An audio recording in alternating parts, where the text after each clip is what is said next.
Right, so today I am sitting down with Miss Flamenco.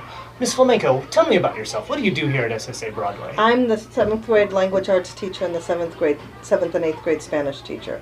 Okay. At Broadway. Okay, and how long have you been doing that? I've been at Broadway as their Spanish teacher since the second year that Broadway started, and I took over their language arts department 4 years ago, I think about 4 years ago. Wow, all right, so you've been here since the very beginning almost. Yes. Awesome, awesome. Well, I bet after all that time here, you've got some neat tips and tricks to make your lessons really fun and engaging. Yeah, it all depends on the kids. In language arts, we do lots of discussions because the kids really get into discussions, and you can figure out what they know better and what they don't know better from listening to them talk.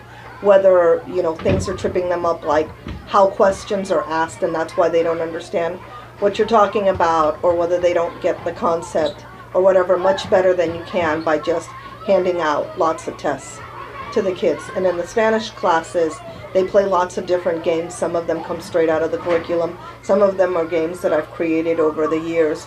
We play like loteria sometimes to work on, especially the 7th graders who are learning lots of vocabulary. We run a Jeopardy-like game that I used to run for them, and at this point, the children have put it together on their own, and they run their own games all the time. Okay, cool, cool. Well, let's say I'm a student in your class, brand new to school. How do I get an A? Well, the way I look at grading is the kids who get A's are the kids that are exceeding.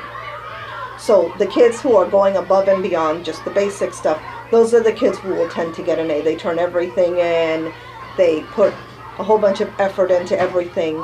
The kids that are just doing what they need to do, those kids are the ones that will end up with a B.